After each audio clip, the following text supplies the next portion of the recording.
Okay, welcome everyone. Very pleased to, our speaker today is David Kleinschmidt from the psychology department, and David's a member of RuCCS.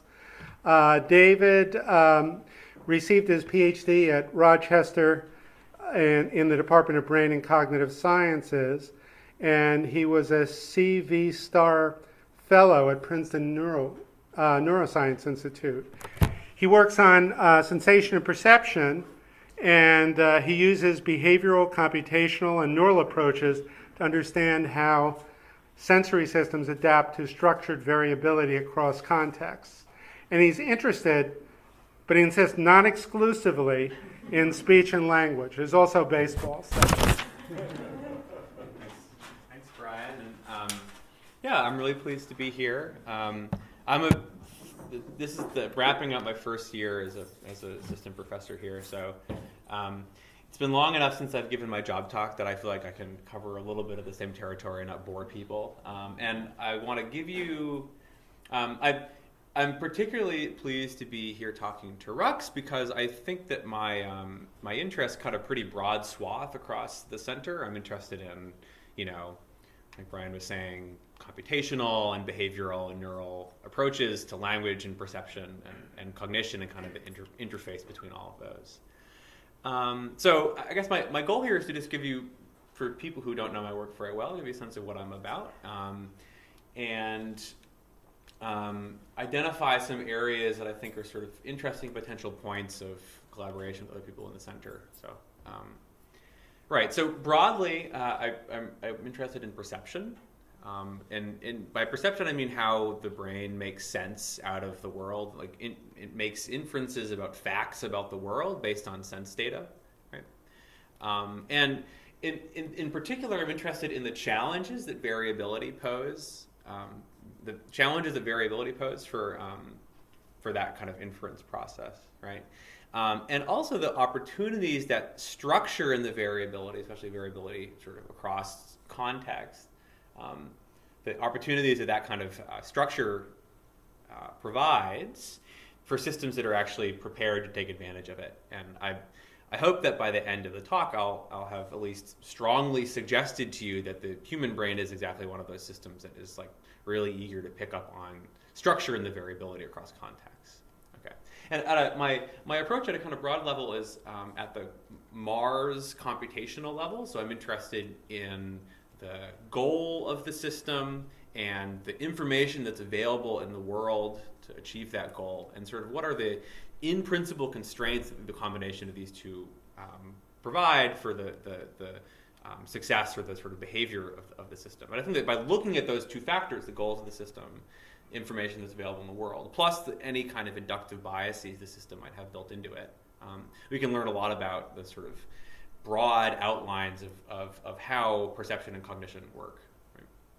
Right? And I want to say, finally, by way of introduction, that I think in sort of Mars ideas about these different levels of analysis is often used as a kind of bludgeon to argue in papers and conference abstracts that like it's fine to just do computational level analyses or just do implementation level analyses.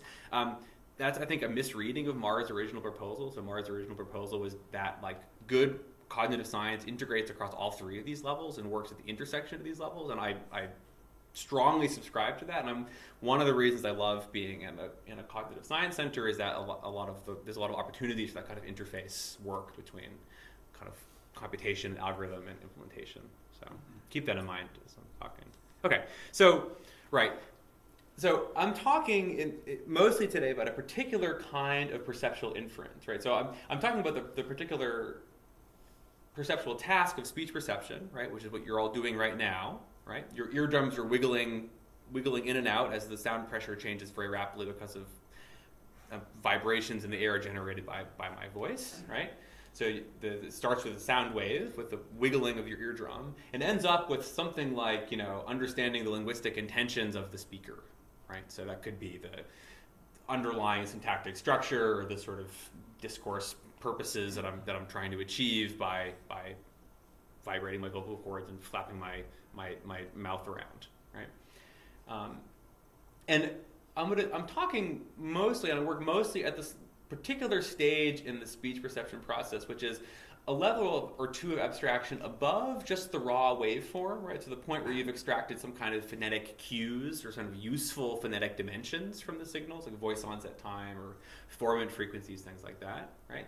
And you're trying to do this sort of phonetic categorization problem, where you're trying to figure out what kind of phonetic structure corresponds to the particular combination of phonetic cue values, right? So is this person trying to say a T or a T or a K or an A versus an I versus an E, right? Those sort of questions. But I think the arguments that I'm going to make apply kind of equally across the whole of this sort of linguistic inference speech perception process, right? And they I think also apply equally to other sort of perceptual domains as well. So, but you can be the judge of that, right? Okay, so this is an example of a much more general kind of problem where you have some signal that you can observe in the world, a sensory signal, right? And you're trying to, from that signal, extract information about the state of the world. So in this case, the sort of linguistic intentions of the speaker who's uttered this waveform, right? Okay, and the basic problem of perception is that the mapping, the generative process by which information about states of the world correspond to observable signals is fundamentally variable, right? And this comes from both irreducible variability in the neural transmission process in the sensory systems. It comes from variability in the speech production processes, which I'll talk about more in a second. It also comes from, like, this is especially often discussed in vision, right? The fact that, like, you have a three-dimensional world that's projecting down on a two-dimensional retina, right? So the same object is never going to appear in exactly the same retinal image, right? And what that means is that the retinal images are fundamentally ambiguous about what the underlying three-dimensional structure. A single retinal image is ambiguous about the underlying retinal structure in the world, right? And you get a similar problem in audition, right? The sort of the actual change in sound pressure at the eardrum is never like something this pure waveform that's been recorded in an acoustically shielded chamber, right? So it's never just the sound you're trying to actually understand. It's a mixture of a whole bunch of other environmental sounds, right? Okay. And what that variability means is that there's fundamental uncertainty. The inference process of perception is fundamentally a process of inference under uncertainty. There's always uncertainty about what the true state of the world as it corresponds to observable, any particular observable signal. Right? Okay, so getting back down to earth, and let's talk about speech perception now. This is an example that I love from a study by Rochelle Newman and some of her colleagues, where they record people saying words like sip versus ship, right? So words that start with an S or an esh, right? And they're followed by an I sound, right? So these are always like occurring in the same phonological environment, right? This is a single talker, right? Producing sort of isolated words, clear speech. This is about as precise as you can get, right? In speech production, right? And yet, if you look at this is this unlabeled x-axis is like the primary acoustic cue to this difference between S and H. This is the best single acoustic measurement you can make from these waveforms to determine whether somebody's saying S or Esh. And yet, there's a cue value that's produced at equal frequencies when this person's trying to say S words and when they're trying to say Esh words, right?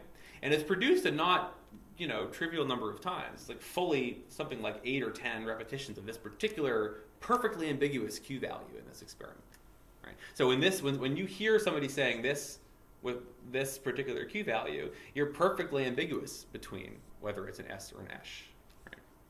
Okay, that's okay, and this is a thing that's been studied for a long time in a lot of different domains, right? As long as you know what these distributions are, you can work backward from the likelihood, right? So if you observe a particular cue value, you can ask, okay, what's the likelihood that this particular cue value was produced under the S distribution and under the Esh distribution, right? And you sort of look at the relative likelihood of that particular cue value under each of the hypotheses, and that gives you your posterior probability, right?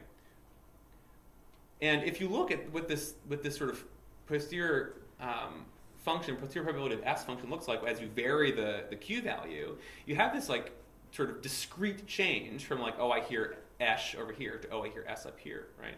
So this phenomenon was, for a long time in speech perception, called categorical perception, and was thought to be a sort of a unique property of speech perception, that you can vary this continuous acoustic parameter, and you get this apparently discrete change in perception, right? In reality, when we look at the information that's available in the world for the nature of the perceptual problem, this just falls out, right? So you don't need to assume anything special about speech perception, right? This is just an inherent property of a system that's trying to make sense out of cues that come from overlapping distributions, right? Okay, but there's a problem, right? Which is that now when we look at a second talker's distributions for S and esh, right? Same words, same kind of clear speech, right? It's just a different person now. So this second talker, their S distribution is basically indistinguishable from the esh distribution of our first talker, right? And their esh distribution is over here in an area of the cue space that has like nothing to do with any cues that this first talker ever produced, right? And so if you use the distributions that this talker GGG produces, right, to try to interpret cues from IAF, right, you're almost always going to be saying, oh, my brain farted. You're going to be saying like, oh, I heard esh every time, basically, right? Because almost every cue value this second talker produces is on the esh side of this ambiguous point here, right? So this is the thing that puzzled people in speech perception for a long time. Like, how do people manage so effortlessly to understand speech from different talkers, given that there's all this variability between talkers that in many cases dwarfs the variability within any individual talker? Okay. Right.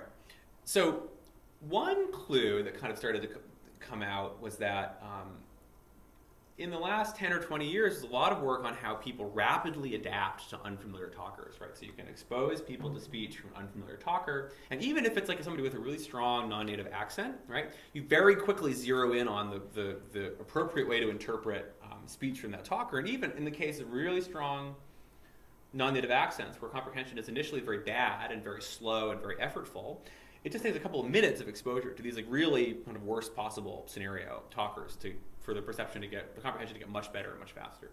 Right? Okay, so then the question becomes, how do people actually manage to adjust their boundaries between these categories so quickly, right?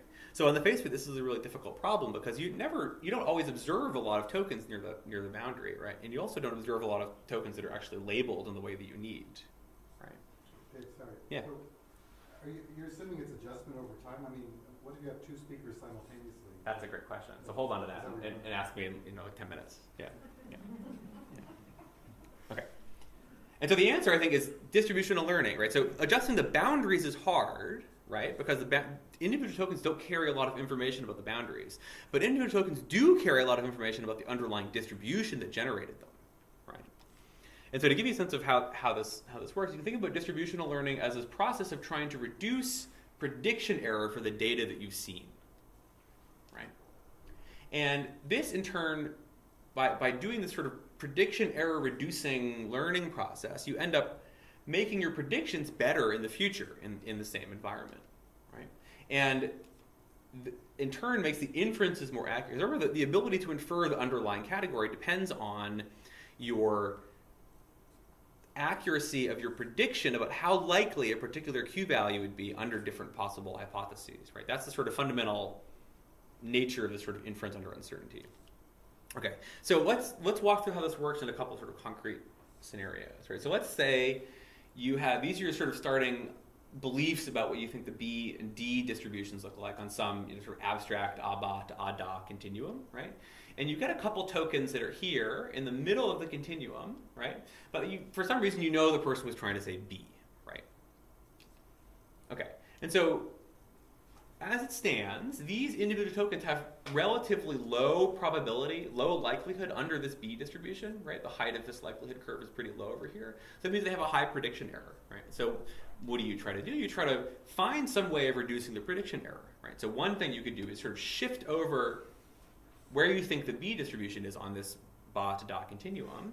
So you're assigning more likelihood to the tokens you already heard here in the middle of the continuum, right? Okay. And so what happens to the classification function now, the sort of posterior probability of B given each possible Q? Well, now because you're assigning more probability to this middle part of the continuum, right? Now, the likelihood for these tokens is higher for B than it is for D, right? Which means that your category boundary is going to shift over, so you're classifying more of the continuum as B, right? After this exposure. Okay. So you get a change in the category boundary, but it's a sort of an epiphenomenon in this story of updating your beliefs about what the distribution of tokens from B looks like in this context. Okay. So let's walk through another scenario, right? So let's say now you get a couple tokens here that are they're the prototypical token as far as you're concerned, the maximum likelihood token for this B category, right? Okay, so this is as high as the probability is ever going to get for tokens that come from B, right? Yet there's still some prediction error because you're predicting a distribution, right? You can't predict these particular tokens with 100% certainty, right? Because you have to hold out some probability for things that are a little bit away from the prototype of this category, right? Okay, so the only way you can reduce the prediction error here, the only way you can assign more probability to the tokens you've seen, is by taking some probability away from the flanks of this distribution, right? Okay, now, what happens to the category boundary? Well, because you've had to take some probability away from this middle part of the continuum, right, to pile more in the center here, now the likelihood of tokens here, right, that used to be perfectly ambiguous has dropped under the B distribution, right? And so now your category boundary is going to shrink for the B category. You're going to classify less of this continuum as B, right? Okay. So this is like a negative after effect. You have fewer B responses after exposure to B. And for the ambiguous exposure, you get a positive after effect, at least according to the predictions of this theory, right? Okay. So does this actually hold up? Well, let's look at an experiment that demonstrates both these types of effects, right? So we're going to take a acoustic continuum that goes from ba to da, right? And we're going to pick for each subject their kind of ambiguous token on this continuum, right? Which sounds for most people like this. Ada. Okay, so who heard ba, aba? Who heard ada? Okay, roughly 50-50 for people who are willing to vote. Okay, that's good. Okay, and then we're going to pair this ambiguous acoustics with a visual label, right? So to give you a sense of what that means, let's watch these little videos. Ada. Okay, so everybody heard ba there? Yeah? Okay, now what's this one? Oh, this might be a problem. Okay, Ada. that's okay. Okay, everybody hear D there? Right, so acoustically, those three are all the same, right? That was the same acoustics, right, for these two videos as this sort of initial audio where you guys were sort of split, right? But this sort of McGurk percept, right, of the lips closing versus the lips not closing is a really strong cue to whether a person's trying to say B or D. Okay, and then after this exposure to these videos, after a number of tokens, like 10 or 20 tokens, right, then we're going to test the category boundary again, just by playing the same auditory-only test stimuli, right? And lo and behold, after exposure to this ambiguous token paired with a B or a D label, you get more responses that are consistent with that label, right? So after the B exposure, you get a higher probability of B responses to this previously ambiguous token, and vice versa for D. Okay. So qualitatively, this is exactly what we would predict from this sort of distributional learning account, right? And in fact, quantitatively, it works out really well too. So if you can do the same experiment where instead of an ambiguous audio, you give them a prototypical audio, right?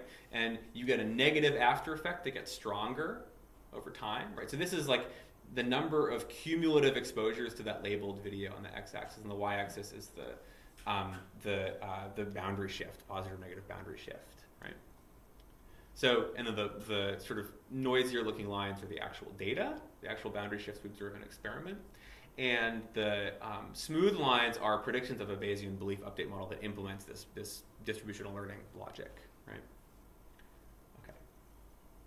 So not only does the model capture the sort of qualitative pattern that you get a negative after effect for the prototypical stimulus and a positive after effect, right? Conveniently, ggplot has decided to not put a line at 0, but this is a 0 line here, right? So this is no boundary shift.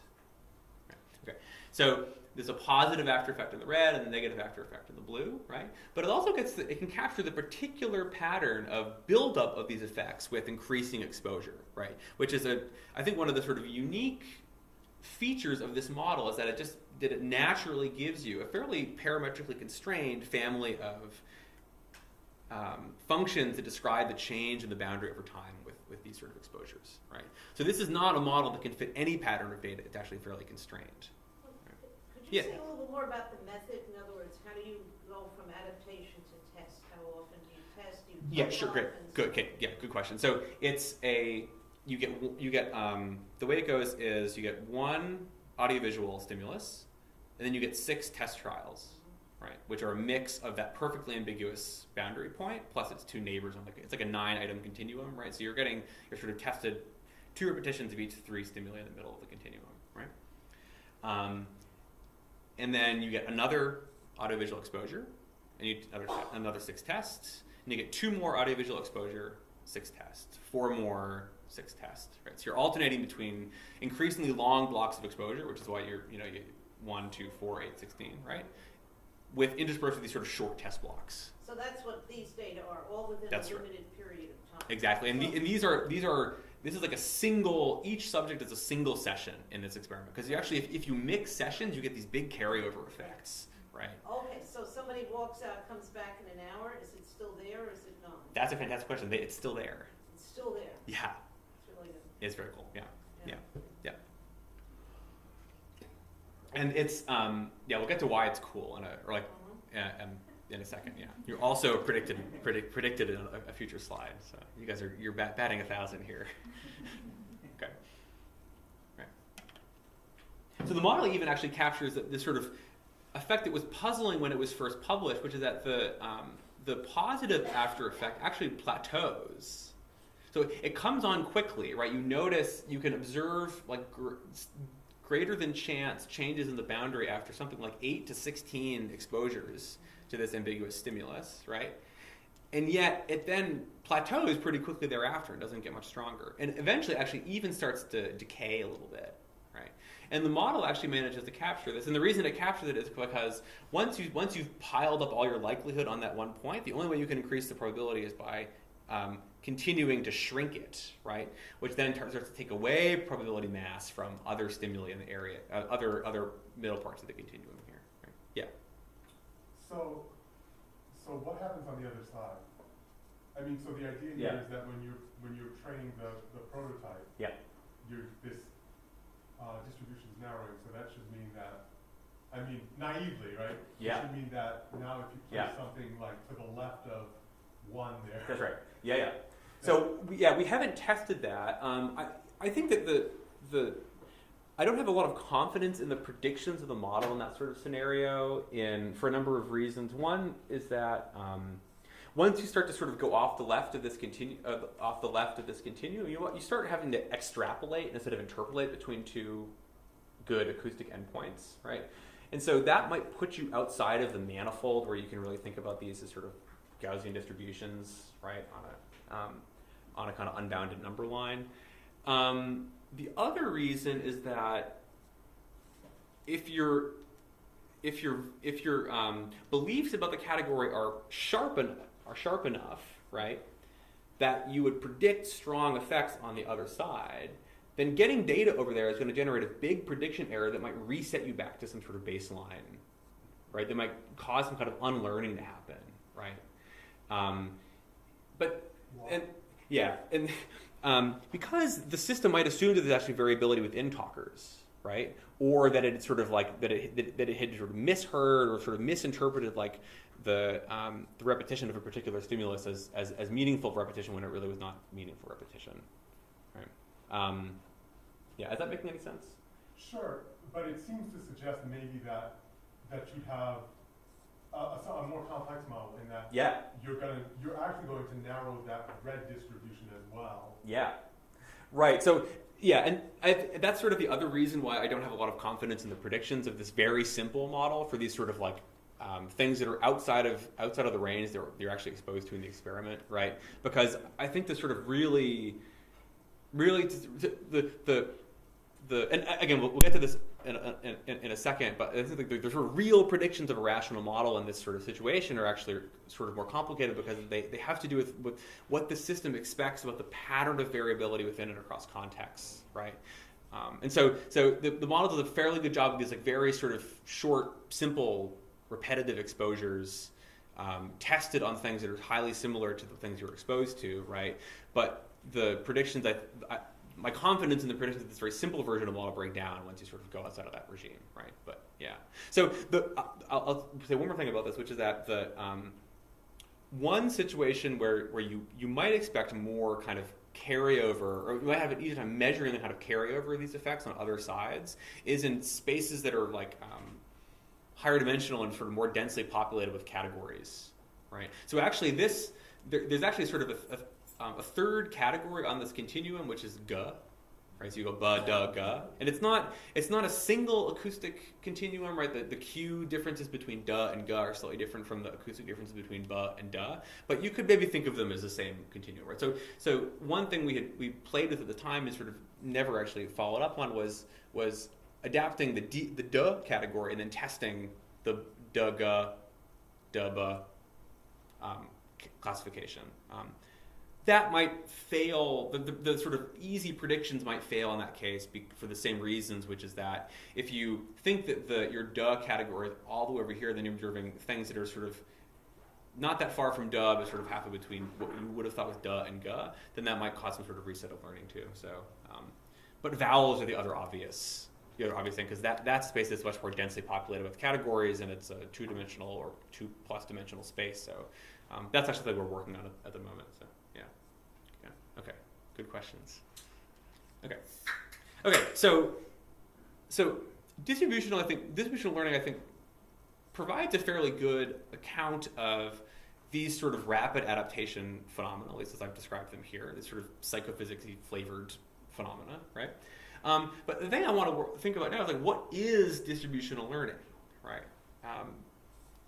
And one of the things that I like about working in this kind of Bayesian paradigm is that in this sort of Bayesian way of thinking, everything is inference under uncertainty, right? Yeah, that's right. Right. Okay, so we could figure out the right uncertainty. Yes, exactly. Yeah, exactly. Right. Yeah. Which is actually why saying everything is inference under uncertainty is not a trivial thing to point out, right? Because that space of possible inferences under uncertainties is so large, the work then of the theory is figuring out what is the space over which you have uncertain beliefs, and what are the kind of inductive biases you bring to learning in that space, right? So we can think of distributional learning as a form of inference at another level, right? So before I was talking about sort of phonetic categorization as a process of inference under uncertainty, where you start with some uncertain beliefs about the category somebody's trying to say. You observe some cues that are probabilistically related to those categories, right? And then you update your beliefs. You end up with a posterior probability, right? So you can apply exactly the same logic to distributional learning, right? Where now you have prior beliefs not over just the category somebody's trying to say, B or D, but also about the underlying means and variances of these distributions, right? So you have some degree of belief in each possible combination of mean and variance, right? And you observe some cues X that have a particular likelihood under each possible hypothetical underlying category and underlying mean and variance, right? And you combine these two sources of information, it gets updated beliefs about what the underlying mean, variance, and the category assignment of a single or group collection of observations. Right? Okay. Yes? There's also the form of the source. Yes, there is. And that actually matters here, right? Because if this... So I was hoping to sweep that under the rug, but That's all right, we can put it aside and come back to it. So... Because the Bayesian doesn't work as well there. Exactly. The description length works better. Yeah, exactly. So one of the things, the thing that sort of the thing that makes this whole engine run, right?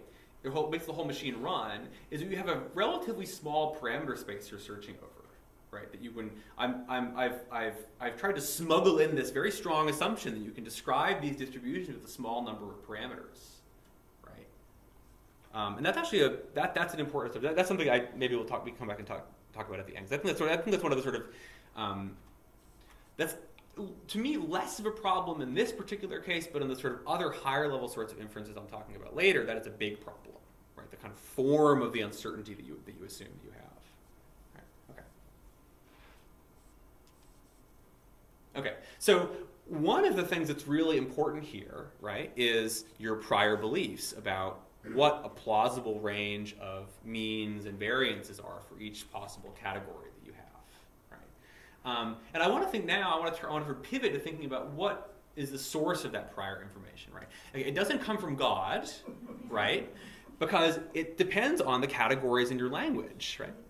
What? It could come from God, you know? God's got his finger and smoothing out my brain meat over the course of my language acquisition. There's a brain behind him. It is. Yeah, that's right. Yeah. God actually in the brain. Yeah. Right. Okay. So you can think about the prior source of the prior as yet another level of distributional learning. Right. So we're just sort of, again, this is the power of this sort of Bayesian rational analysis approach to these problems, that you can just sort of pile on layers of inference after layers of inference. Right. And by the end of the talk, I hope you'll have this sort of vertiginous sense that the tower of inference is starting to sway a little bit and needs to be shored up somehow. Right. But for now, we'll just content with ourselves with sort of building this Tower of Babel to ever higher. Right. Okay. And the reason that we can think about the prior as the source of the prior knowledge as a form of distributional learning is that, as always, your prior is a prediction about the kind of thing you expect to see, whatever the domain of that prior distribution is. Right? And the utility or the usefulness or the appropriateness of a prediction depends critically on the distribution of things actually in the world. Right? So if you're predicting things that you never get, right, then you're wasting probability mass that could be assigned to things that you actually do get, right? And the consequence of this in distributional learning is that if you're assigning prior probability to combinations of means and variances that you're never going to see, right, you're searching over a larger space of possibilities than you need to, and it's going to take longer and more data to actually arrive at accurate beliefs about what the underlying distributions are. Okay. On the other hand, if you are overconfident and rule out things that you actually do get, it's even worse, because then you basically can't adapt, right? If you've assigned basically zero prior probability or very low prior probability to combinations of means and variances that you actually do get, then you're really screwed when you get those, right? Because you're basically not going to believe your own ears in those sort of situations. Okay, and so a good prior depends on learning the distributions, in this case, the distributions of distributions, the distributions of means and variances. Right. Okay. Right. So we can sort of there's a visualization we use a couple times that I sort of want to orient you towards here, right? Which is that to sort of make this idea of distributional learning at the level of distributions themselves more concrete, right? Which is that we can think of each talker as a combination of their, as a sort of a collection of their Q distributions, right? So each talker has their own characteristic mean Q value for sh and mean Q value for sa, right? And their own characteristic variance for sa and variance for sh, and mean for ba and mean for pa, and all these other categories, right? And all the other Qs underlying those categories, right? So we can describe each talker just by writing down these parameters of the distributions in a long vector, right? Which then identifies a single point in this parameter space, or this sort of space of all possible talkers, right? Okay, so then we can think about the sort of prior beliefs that we bring to a particular context as distributions in this space of possible talkers, or space of possible parameters, right? So if you're in a situation where you have a lot of uncertainty about the kind of talker you're going to encounter, right, you want to have your prior be pretty spread out over this space, right? Which means you have a lot of uncertainty about what the actual underlying distributions in the space of observable signals is going to look like, right? That's the trade-off. Right? So you're kind of ready for anything, but you're not ready to deal with any particular thing. On the other hand, if you're in a situation where you're where you know exactly what the sort of parameters a particular talker is going to produce, like your mother, right, or a colleague you've worked with for a long time, right, then you should set your prior, right, before you start talking to them, this very specific distribution that allocates all of the probability mass to a very small range of possible means and variances, right? Because you know what they're going to sound like. You don't need to learn anymore, right? You can just use your prior, right? So now you have these very sharp distributions, right, in the Q space, right? Which means you're really ready to very quickly classify things into sh or su, right? Now, of course, if this person suddenly has changed their accent since you started talking to them, many years ago, you're going to be in trouble, right? Okay. On the other hand, there's this whole intermediate space of possibilities where, let's say, that the person you're going to be speaking to is female, say, and you know from experience that female talkers of English tend to produce mean Q values for su and sh that are slightly higher than average. Right? So what this means is that you can, again, probabilistically rule out all of these kind of lower than average combinations of Q values, right? If you're very confident that the person is female and you're very confident in the way that females speak, right? And so you have a slightly more spread out set of distributions than you would if you were ready for anybody who speaks English, right? But more constrained than, more spread out than a particular talker, but more constrained, more informed than sort of generic speaker of English. Okay, so what that means is that there's this other level of inference that you okay, let me back up. Because there's a whole range of different situations you might encounter, right? Situations where your prior experience is not very relevant in that particular context, right? To situations where your prior experience is particularly exactly relevant in this particular context, right? And everything in between. That means you also need to be making inferences about like the type of context that you're in, right? So you're inferring not only the means and variances of each category and the category of each token as they're coming in, but also the type of context or the type of talker that you're in, that you're listening to, right? And by thinking about this inference at again, yet a third level of inference, right? You can modulate your prior beliefs about the underlying distributions you expect based on the kind of context you think you're in, right? So now your prior beliefs about the mean and variance are conditional on the type of context, the type of talker, right? And by including a term for your prior beliefs about the type of context you're in, right, that lets you kind of switch out, right? This gets to Jacob's question now, right? And this lets you kind of include a switch for like, let's say you're ready for a particular talker, right? Then your prior probability for the type of talker is concentrated on like this one individual talker, right? Or let's say you're in a conversation with like 3 highly familiar talkers, right? Then in principle, if this story, as I've put it, is correct, and there's reason to think that it's not, but we'll leave that aside for now, right? If you're in a conversation with like 2 or 3 familiar talkers, right, then your prior probability assigned to the type of talker you're going to be listening to at any particular point in time is going to be a mixture of all 3 of these talkers, right? Okay. And I think the thing that once I started thinking about sort of speech perception from this perspective of like how would a rational speech perceiver, an ideal listener, an ideal adapter, deal with talker variation, right? It helped me, I think, kind of get my head around this really kind of wild and woolly literature that goes back, basically to the beginning of how, like, the study of speech perception, on all of the strategies people might use and have been documented to use to cope with talker variation, right? So on the one hand, there's lots of situations where people recognize and deploy really fine-grained representations of individual familiar talkers after like a remarkably small amount of exposure. This is the question that Eileen raised earlier, right? That these sort of rapid adaptation effects, even though they come on very quickly, they're actually persistent you can assist them over 12 hours. And they might be listening to input from all kinds of other different talkers, right? But as soon as you bring them back in the lab and you play them speech from the exposure talker, right? They show exactly the same boundary shift. And I'm not saying exactly just for like the purposes of like kind of shilling my own theoretical story here. It really is like the boundary shifts are just as strong after those 12 hours, if not stronger, as they were when they're tested immediately after exposure. Right. You also get these effects where like you can have people in the lab like just doing kind of a task that's unrelated to talker memorization or talker learning, right? So just like deciding whether a spoken word is a word or a nonce word, right?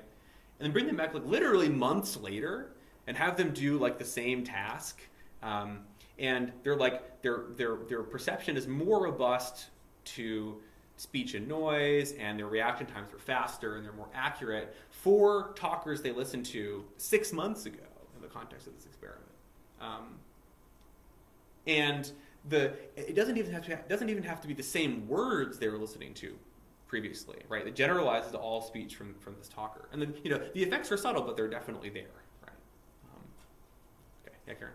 Yeah, but there's a lot of, one of the things there's a lot of structure within the system. Oh yeah. So friction, so the frequency of the friction noise for Esch versus test, that's going to be, it's not just in that one case. Yeah. So VOT, it's Totally. going to be, the difference is going to be consistent across Exactly. different, pod, blah, blah, blah, blah, blah. Yeah. So even hearing a set of nonsense words that are different will give you information. Exactly. So Yes. I don't think the system would work if it didn't have the structure of I agree 100%. the rest of the thing, which sort of goes along nicely with something that linguists have told me, and maybe it's wrong, which is that there's, when a language chooses from the set, it does so in a sensible way. That's right. So if it exactly. chooses VOT Right. for voicing in this Yeah. case, it will choose it in that case as well. Yeah, and so I this might sound like a tangent, but I promise it's relevant. So I grew up as somebody who was one of these like kind of radical empiricists from the sort of the perspective of like speech perception. And there's this whole school of thought that like the way that speech perception copes with variability is by like memorizing every example of every word you've ever heard down to the fine-grained acoustics, right? Which is actually why I include the caveat about it's not the same words, right? Because those exemplar theorists say, oh, it must just be because they're memorizing the words they heard, basically, right? But it generalizes, and so I think that the generalization is one of the best pieces of evidence that we have that it can't just be this sort of simple memorization. Now, there's also a theoretical argument to be made, which I think is you're sort of gesturing at, right? And this sort of like the idea that there's a lot of structure in the way that cross-linguistically the sort of sound systems tend to pattern, right? And I used to sort of again have a pretty dim view on phonology as a field of inquiry. No offense to my phonologist colleagues, right? But I never saw the sort of like the It always felt a little bit academic, right? But I now think that actually there's something to this sort of analysis of the structural properties, because, like you were saying, there's the adaptation inference problem is almost impossibly hard if you're trying to adapt each category individually, right? Because if your priors for the individual category distributions are all independent, right? Then you need to observe n tokens from every single category in the language, right? Which might be way more categories than just the phonemes of the language, right? Because the acoustic realizations differ based on whether it's at the beginning of the word or the end of the word, or whether it's next to a voiced or a voiceless, right? Whatever. So the parameter space is actually huge, right? And in order to actually sort of navigate to the correct place in that parameter space, you need to, I think, have a very structured inductive bias for what variation in this space looks like, right? And in fact, the problem's even worse. And this is now starting to kind of bleed into the second half of the talk. Right? The problem's even worse, which is that the patterns of variation are language specific. So they have to be learned when you're learning your language, right? And this is where I think phonology really comes in. Right, and this I think is my hunch again is that this is a possible kind of rational analysis explanation for why the kind of phonology or phonotactics of languages are so stereotyped, right? Which is that you almost have to have built into the language learning system very strong inductive biases about the way variation in different parts of the phonetic space will be correlated, right? Because otherwise you can't learn the kind of correlation structure and the variation of the different parameters. Because if it's hard to learn a single point in this parameter space, right, then it's impossible to learn a correlation matrix over this entire 1,000-dimensional parameter space, right? So yeah. Am I you're talking? Yeah. So I'm sitting here thinking about this maybe a little too literally. I'm Great. noting that all of your emphasis is on you've got your stimuli and now how do you set your decision parameters appropriately. But so much of your decision-making parameters you're now moving into the prior. So my question is, if you had that prior, why not actually filter your inputs differently in the neural level in terms of frequency and temporal information and move the distributions instead of the choice point? Well, so I think that it is the distributions that are moving, but I think that there's a difference between the sort of distributions in terms of so you can move the distributions by moving them on a fixed space, right, in a fixed coordinate system, or you can move the underlying coordinate system, which I think is what you're getting at, right? Yeah, and I don't know what the answer to that question is, and I'm really keen to find out. Right. I think this is now getting at this question of other levels of analysis. Right. Because in principle, you could test that by getting them to load up the right set of parameters and then give non-speech and see where the perception falls. Yeah, exactly. So you can also test it by actually just measuring responses of the brain and trying to read the anatomical tea leaves, right, and see what representations, where representations have changed. And as far as I've been able to tell, there's a number of fMRI studies on this now. I did one of them in grad school. There's a couple other labs that have been doing them. It looks like the places that representations are changing with this kind of distributional learning is in the kind of parietal lobe, supramarginal gyrus IPL, right? Which is people think is kind of a phonetics category area, right? Loosely speaking, and so that suggests that the way this particular kind of learning process is implemented is more at the readout level, right? So more like you're moving your categories around in a fixed coordinate plane. But I don't want to shut the door on that whole story, right? I think it's a really interesting set of questions, and I think it speaks to some potentially really interesting trade-offs between how hard it is to how efficient energetically and metabolically and informationally it is to adjust the coordinate system versus adjusting the category threshold, right? So I think there's a really rich space of questions to ask there, yeah. Okay. I'm going to try to speed through the rest of this because we've been having a good discussion. So, okay. Another data point that I think is important to keep in mind here is that even when people are at their most flexible, when they don't think that they have any particular prior experience that's directly relevant in the current situation, there are still constraints on the hypotheses they're willing to consider, right? So you're not willing to consider the fact that the possibility that, if the story is correct, that the means for S and Esh are switched, right? And so I did a study on this that sort of demonstrates this fact, which is that you can expose people to these sort of artificial accents, right, where these are distributions of sounds on a beach to peach continuum, right? And the learning is totally unsupervised in that they're getting minimal pairs like beach or peach, right? And the artificial accents differ in how similar they are to a typical talker's distributions of cues, in this case voice onset time, right?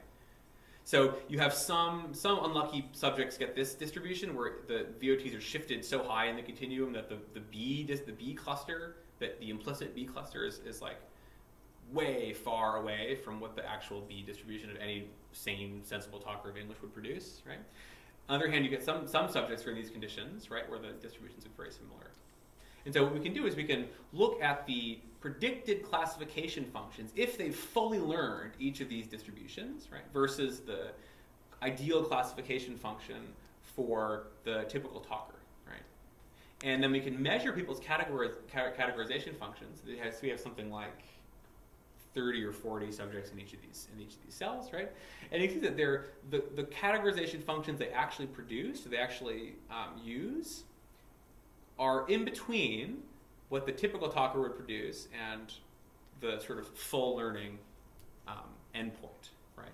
And in fact, they're closer to the full learning endpoint the closer the underlying distributions are to what a typical talker would produce, right? Measured as a sort of an average percentage of the shift of the category boundary from the typical talker's boundary to the full learning boundary, right?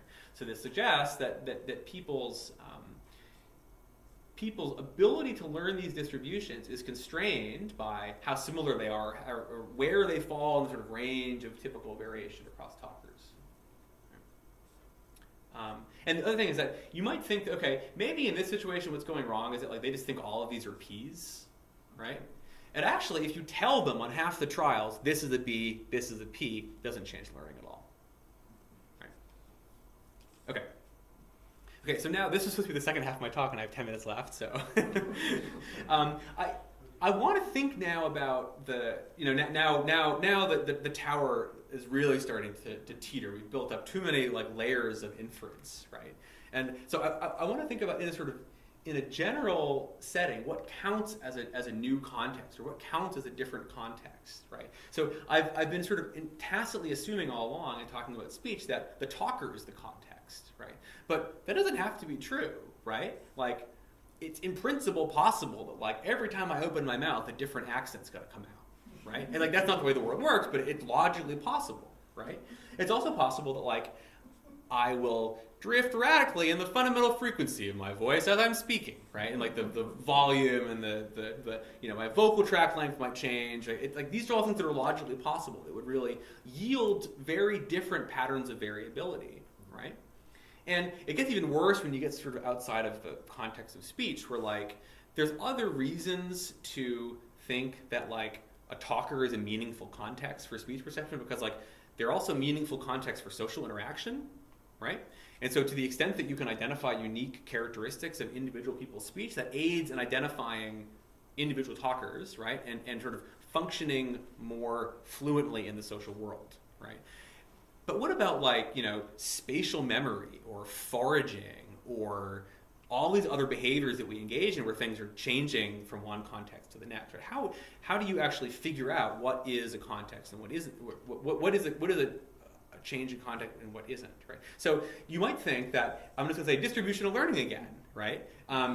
Because you could, in principle, right, add yet another level of inference here and say, okay, well, you have some inductive bias that prefers like, compact clusters that have high similarity within them, right? But the problem is that like the learning, the space of possible assignments of experiences to context is like so astronomically large that like the amount of information that would be required to like do that inference is like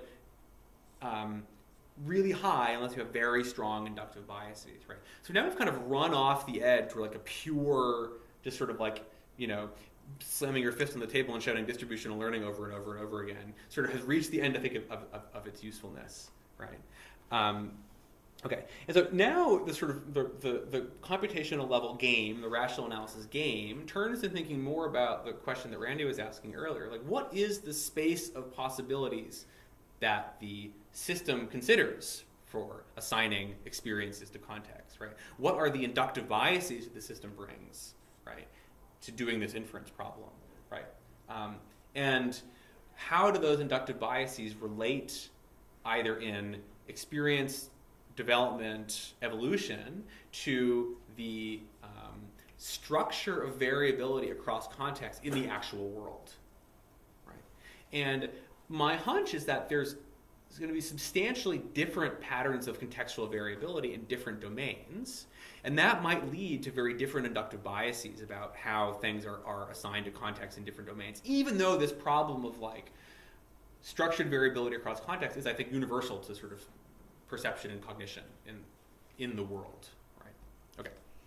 So this is now more forward-looking, like talking about what I'm working on now and what I would like to work on in the future.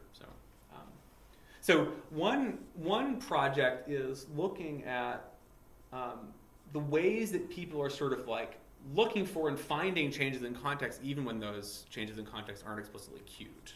Right? Another arm of this body of work is like looking at the structure of variability across contexts. And again, this is mostly in speech for me at the moment, right? But I think that it's interesting, potentially very interesting, to compare across different perceptual cognitive domains.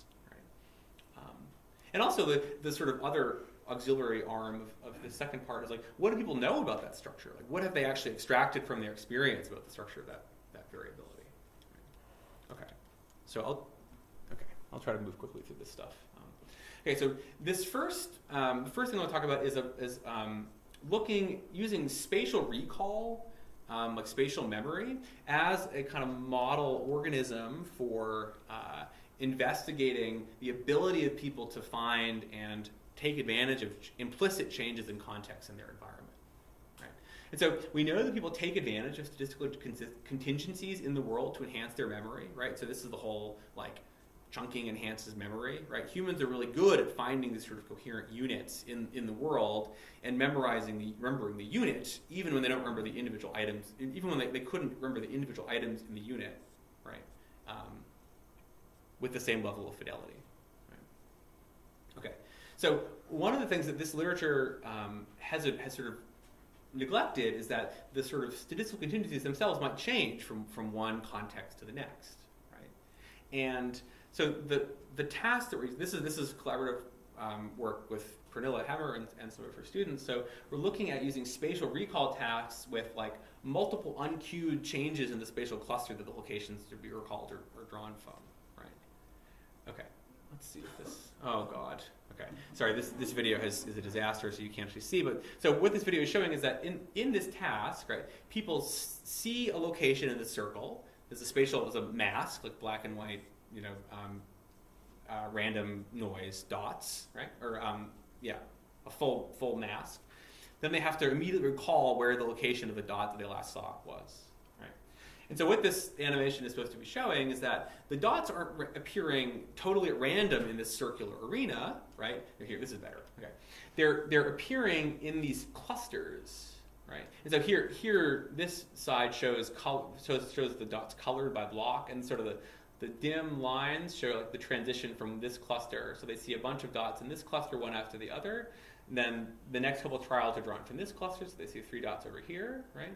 Then the next couple trials are dots that are drawn from this cluster here, right?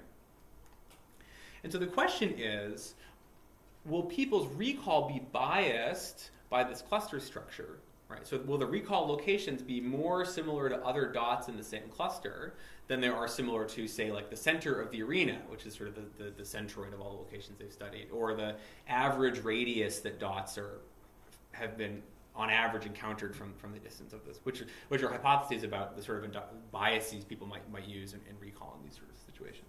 Right. Okay, and we use like a Bayesian model that actually does this kind of non-parametric clustering as a sort of technique for inferring what the underlying cluster structure is. So as far as the model is concerned, it's just seeing dots one after the other, and it's trying to figure out how to assign cluster labels to all the dots that it's seen so far.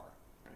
And the inductive biases that this model brings are built into the prior, which is this means anything. It's a sticky Dirichlet process prior. Right?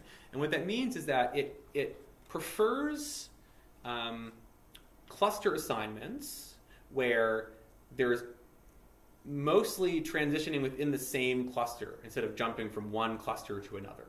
Right?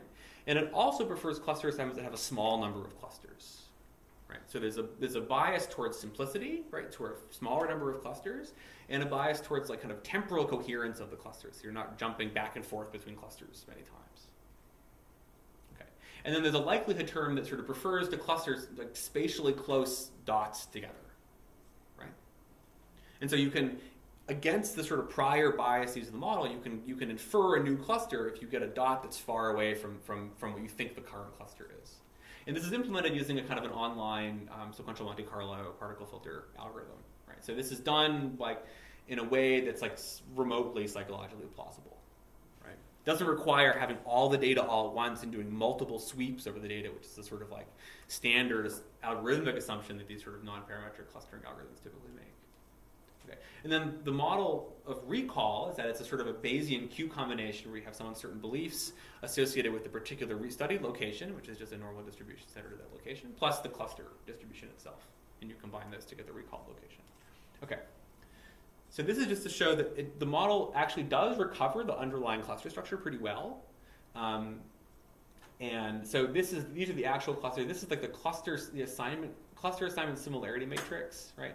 So I can't make a plot like this for what the model believes, because each hypothesis that the model comes up with has a potentially different number of clusters, right? And the cluster labels, so cluster 1 versus cluster 2 might be switched from one hypothesis to the next, right? So the closest I can come up with is looking at, for each pair of trials, right? So each pixel in this graph shows one pair of trials, and it's colored white if the model has decided with 100% certainty that these two trials are from the same cluster, and it's black if it's said with 0% probability that they're from the same cluster. So if it's said they're definitely not from the same cluster. And so on this sort of block diagonal structure shows that it's recovered these sort of temporally coherent sequences of trials from the same cluster, right? And if you can see in the back, it's probably hard to see, but they're outlined in the true clusters that were built into the experiment that Pernilla and her students designed, right? Those are outlined in colors here, right? So you can see that for the most part, the clusters inferred by the model are actually the same as the ones that were built into the experiment, right? With some exceptions that are sort of sensible when you look at how close the dots are to each other, things like that. Right? Okay.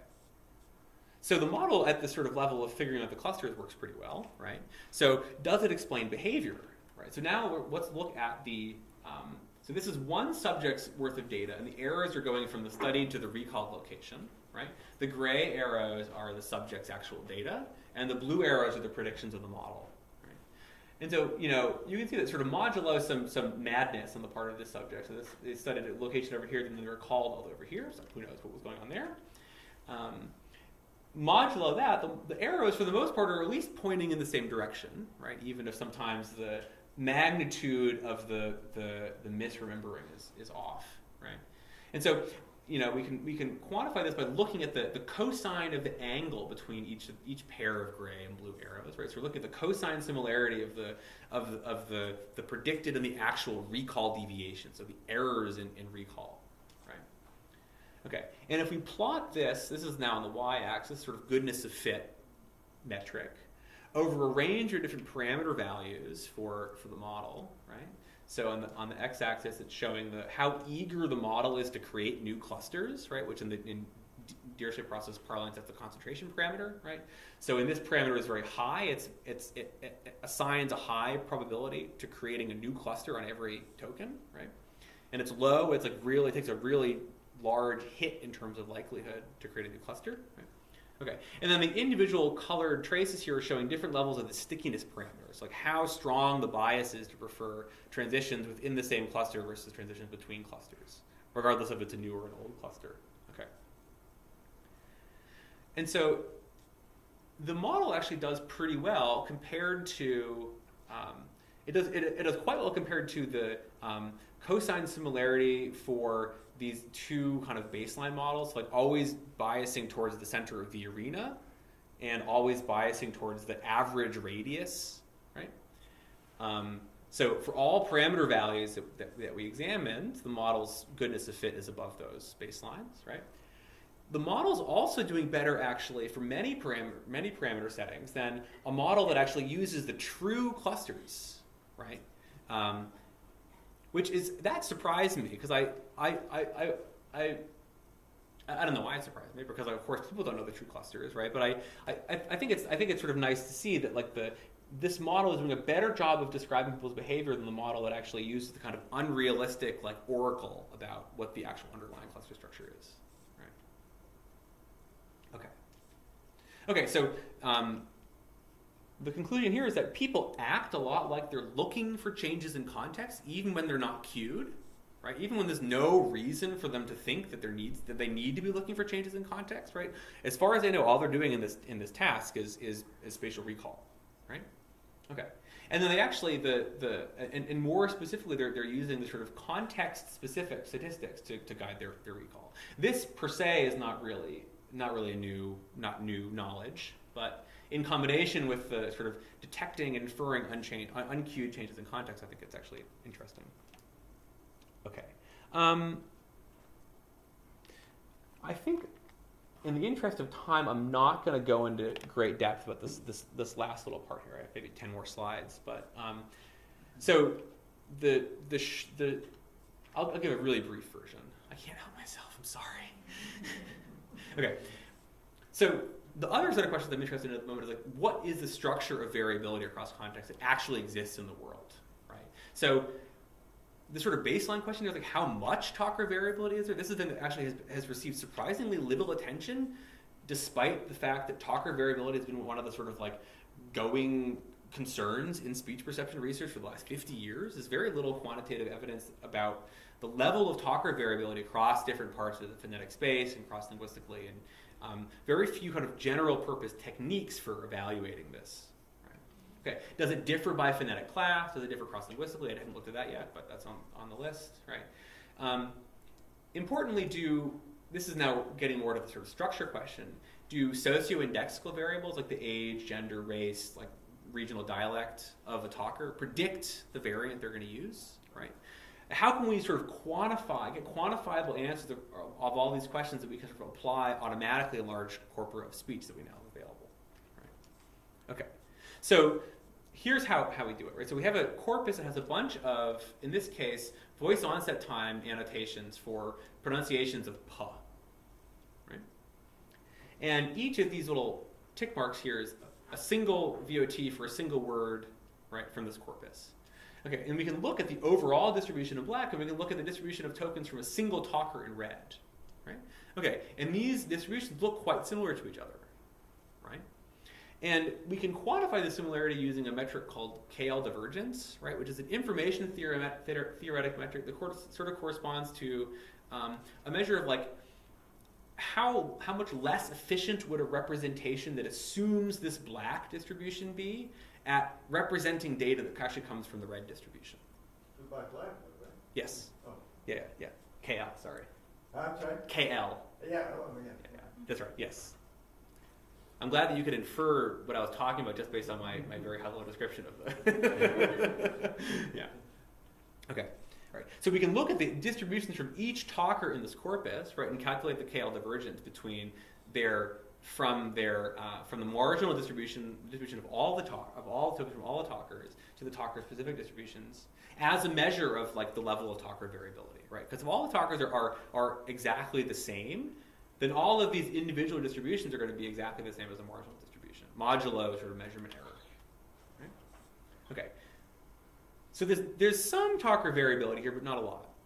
Right? These all look quite similar. Contrast that with with this, right, which is the distribution of second formant values for the oo phoneme in American English from a corpus that includes a lot of dialect variation. Right? So here, there's a ton of variability in the talker-specific distributions. And actually, I picked this one because there is a lot of variability. Right? Okay. Right. So in looking at the sort of the average KL divergence between the talker-specific and the marginal distributions in these two different settings, we can get a measure of like how much talker variability there is in these two different spaces. Right. Okay. So we can also use this to quantify like gender differences, right? So the deviation between like the distribution for tokens from female talkers versus male talkers, right? Which is there's basically none of that for for VOT for pa, and large differences for oo, right? Which this actually mostly comes from differences in vocal tract length, not stylistic differences. We can look by dialects, right? So this is again the oo from this corpus. So if you're like me or Karen and grew up in New England, you have a very conservative oo, right? If you're from the South or the West, you're likely to have a very fronted oo, dude, right? So this is something that, again, we can quantify by looking at how much, like, if you take all the tokens from talkers from New England, is that distribution very different from the distribution of tokens from all talkers from every region? Right? So this is a very general purpose tool for measuring the deviation, the sort of probabilistic deviation, right, between any clustering of tokens and the overall distribution. Right? Okay, that's the point there. Okay. And that's just a graph. Don't worry about that. if you want to see more, there's a paper on this. Look, colors. Look at my hands. Okay. So the conclusion is that both the amount and structure of talker variability is different for different phonetic categories, right?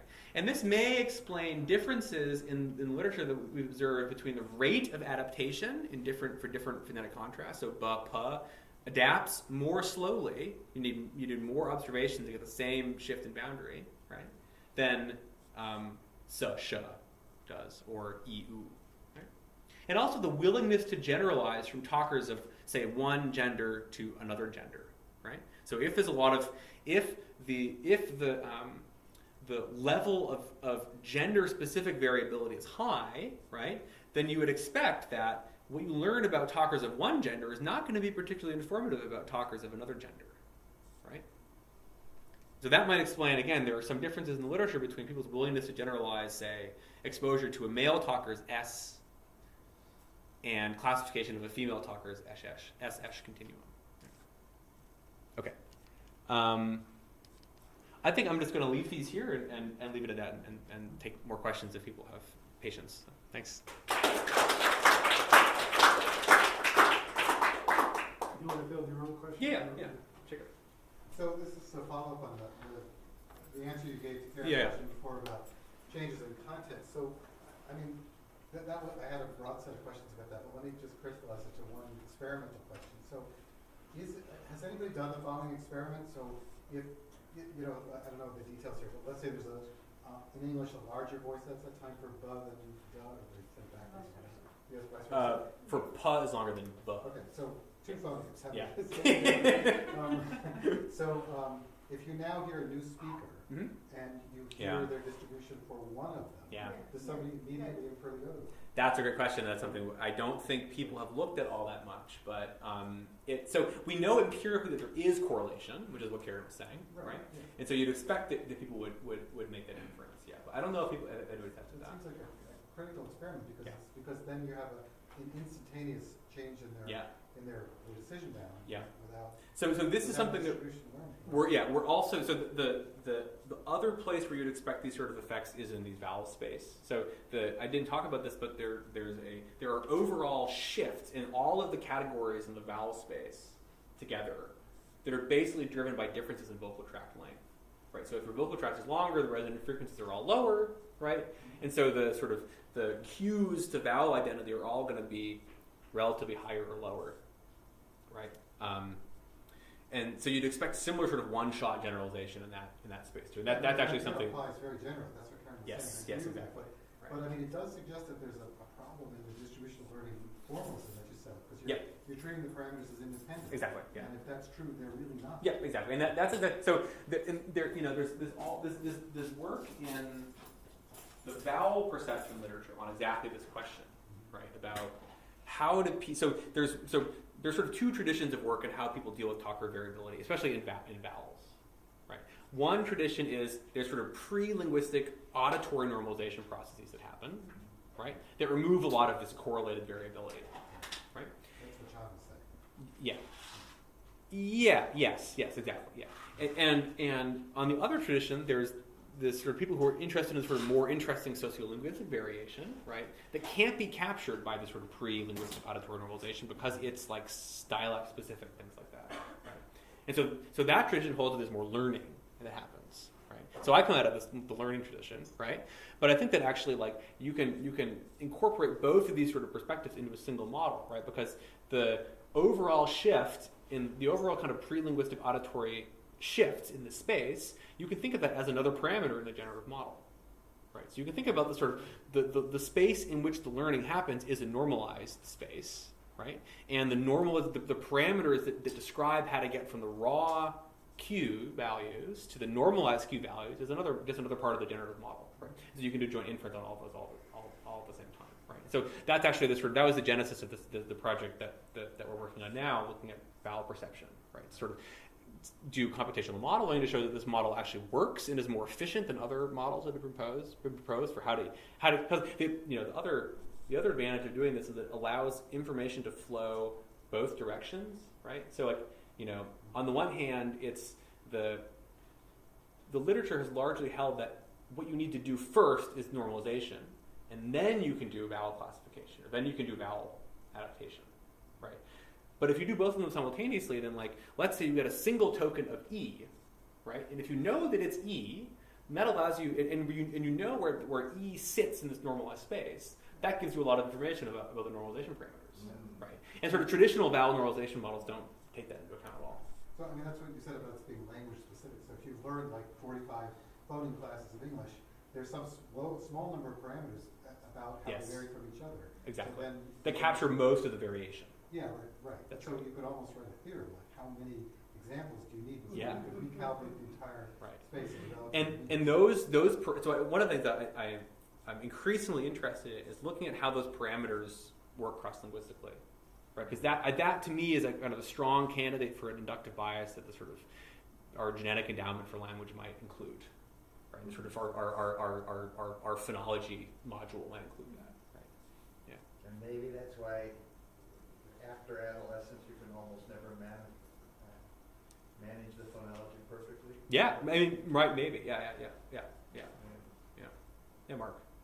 So you presented your phoneme recognition things as kind of linear things in a sort of single cue, at least how you presented that. Mm-hmm. And I assume that's sort of something of an idealization. Yes, of course. There's different dimensions on which they can vary. Yes, yeah, definitely. So how innocent an idealization? Well, okay, so this gets back to again, I was smuggling in some very strong assumptions there, like what Randy was asking about with the assuming that the distributions on those like low dimensional spaces are normal, right? So the more dimensions you have, the harder the learning problem becomes, right? Because you need to learn kind of more complicated distributions, right? And so at a certain point, you can't do the learning problem you can't do the adaptation quickly enough given the sort of amount of data that's actually available, right? So one of the consequences in my mind of this whole train of thought is that the underlying manifold that the speech perception system uses has to be pretty low dimensional. But I don't know if those dimensions necessarily correspond to voice onset time and first formant and second formant. Is that sort of what you're getting at? Yeah. And it seems like seems to me like there might be a complicated relationship there in some ways. Yes, of course. Yeah. If you look at a simple dimension, then you can do the kind of statistical inference you're doing. That's right. But on the other hand, if say one cue doesn't help you, there might be a situation in which another cue does help you. Yeah, and those are all over the place in speech. Yeah. And I think one of the sort of I think fair criticisms of this whole body of work is that it doesn't scale well to sort of more realistic, more naturalistic speech. It works well when you have kind of isolated laboratory speech and you're looking at kind of clear, known phonetic measurements, right, that have been annotated by expert annotators, right? But it's really hard to scale it up to like conversational speech, right, where the speaking rate is going to be fluctuating wildly, right, and there's all kinds of reduction all over the place. And so I think that's one of the real challenges is figuring out what that low-dimensional space looks like, right? It's both a challenge for like the theory itself, right? The theory doesn't work if you don't have a low-dimensional space, right? And it's also a sort of a practical challenge for the kind of descriptive work that I think is really important in looking at the level of talker variability, right? Because it's all well and good to measure levels of talker variability in vowels, in isolated words, in sort of elicited laboratory speech, read speech, but it doesn't do you much good if that looks nothing like the pattern of variability that you get in actual conversational speech, right? So, yeah. I suppose here phonology could come in. Yes, exactly, right, exactly, yes, yes, my colleagues in phonology. Randy? I have two questions that, at least in my mind, are connected.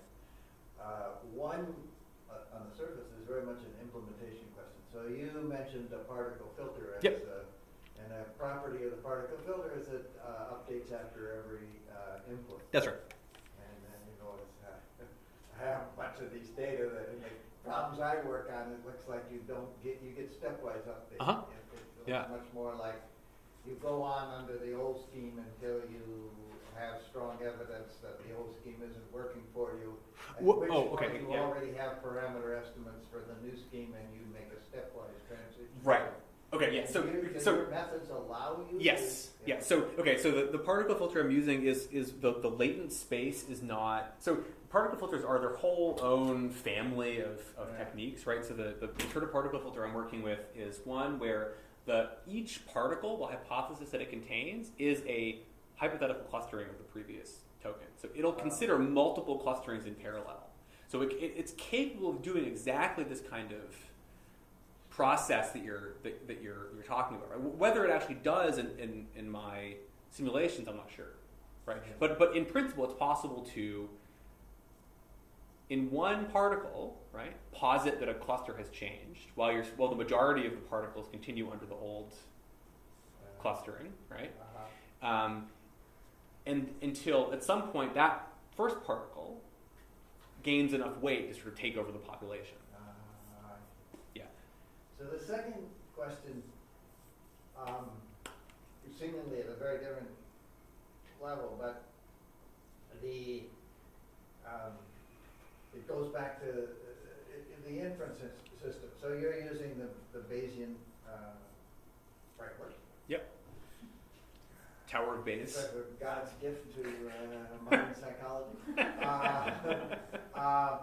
But I'm somewhat enamored, at least recently, partly under Jacob's at least indicative influence of the minimum description length, which has, first of all, I had experience that Bayesian works great as long as you're inferring between different parametric versions of the same model, but when you're say, well, one hypothesis has a normal distribution and one hypothesis says the source is exponential, then it doesn't do so well. And the minimum description length does better, and it has a lovely property that you don't bring the whole conceivable hypothesis space to the table at the same time. Yeah. You naturally, when you have very little data, you consider very simple models. Right. Which is what God somehow tells us you ought to do, right? And you only consider more complicated models when you have more data. And it naturally has that property, and the Bayesian framework doesn't. We should talk about this offline because I'm curious to hear more about this. Yeah. Karen. Yeah. So I have a bunch of sort of questions I want to ask, and I'll ask most of them offline. But so maybe I'll put this in the simplest question. So it seems like if we assume a correlated space, so if your language uses voice offset time and you make a distinction in voicing and stop consonants, maybe you'll do it in another place. Seems like you could, and that's important. That structure is important for the learning process. Without it, there just isn't enough information. Then you should be able to design impossible to learn languages. So, voicing only matters between pa and ba. And it's simply, that it's just not a deal with ta and ba, or maybe even with, the and fa, which is, the fricative. It's a different kind of class. It's using a different feature, et cetera, et cetera. So, and you do find languages like that. You do. Well, you do across. I mean, Mark, you're the. It seems like you don't within a type. But not across fricative. I think that I could be misremembering some phonology problem set that I did many years ago. But I think you do find sometimes all we ever that's right.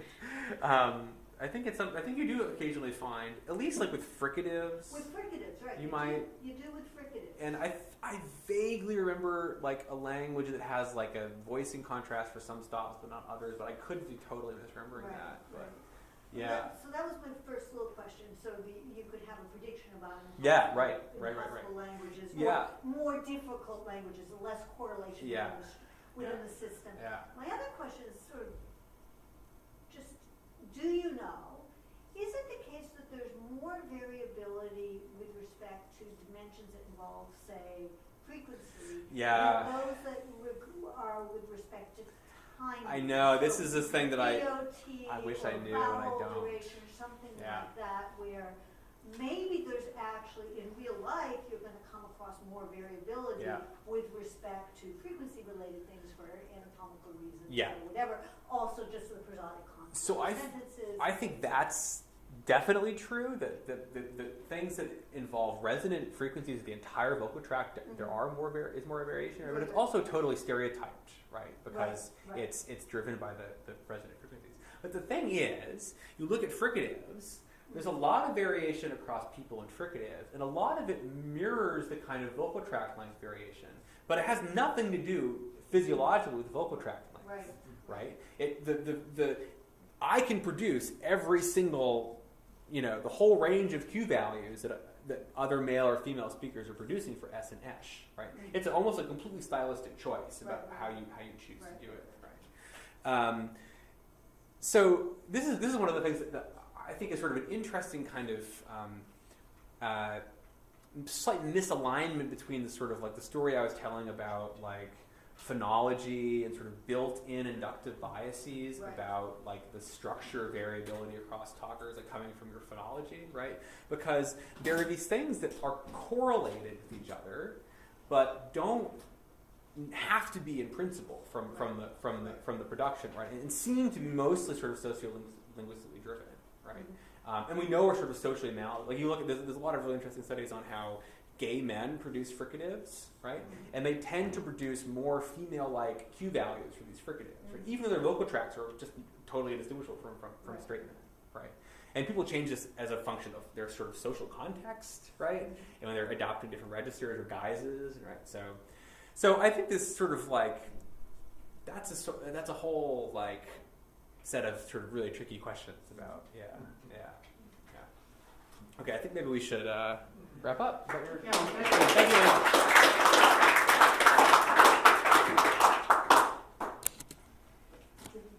That was terrific, David. Thank you.